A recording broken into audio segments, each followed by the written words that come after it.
Hello everyone, welcome to the Website Education Investment. Today in this video, I'm going to talk about MantaPay.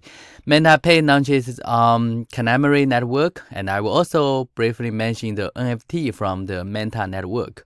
If you participate in the trusted setup from the Manta Network, if you check my previous video, you probably have your NFT in your wallet. Just check on the Singluar, log in your wallet. Right now, the floor price is 2.33 KSM, which is quite good.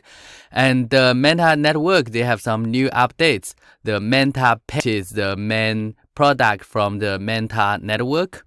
This year, we have a lot of global economic issues like the traditional financial system, Silvergate, Silicon Valley Bank, Signature Bank. They all knock up client funds for individual startups and large organizations.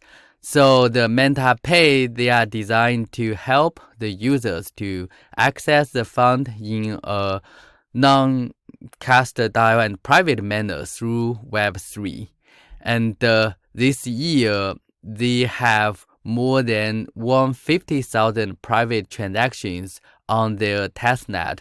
So to celebrate this launch of MantaPay, they also have a series of early user opportunities, activities, airdrops, and other incentivized programs that will help drive the adoption of on-chain privacy. So now let's go to the DApp.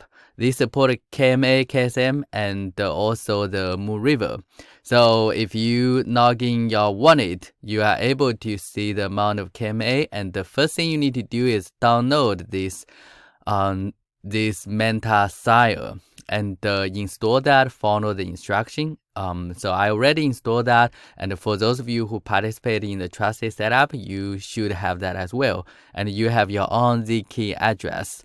And so I'm going to start that, and now I will show you what to do. So I will just send 10 KMA from public to private. So this is going to send to your ZK KMA as a private address, which will protect your privacy. MantaPay, they use zero-knowledge proof to guarantee that transfers are carried out in accordance with a structured protocol called circuit, while maintaining the privacy of those sensitive data, so like the amount of money and also the recipients of your transfer. So they use this ZKP system. That's why now I have 10. I send it to my private ZK KMA. And then from this private, I can send to any other private ZK address. And those who get my ZK KMA, they can send it back to the public. Just need to sign, and then you will get your KMA. And so the whole idea is I have my KMA from public to a private address, and then this private address, you can send it to any other private address while protect the privacy of the user, and then the others can get the ZK KMA and get it back. Those of you, if you have your KMA, you can also do the staking. So check my previous video where you can do the staking of your KMA and get some more KMA assets. So that's all for today's video. Thanks for watching, and I would be happy to see any comments from any of you, and we'll see you next time. Goodbye.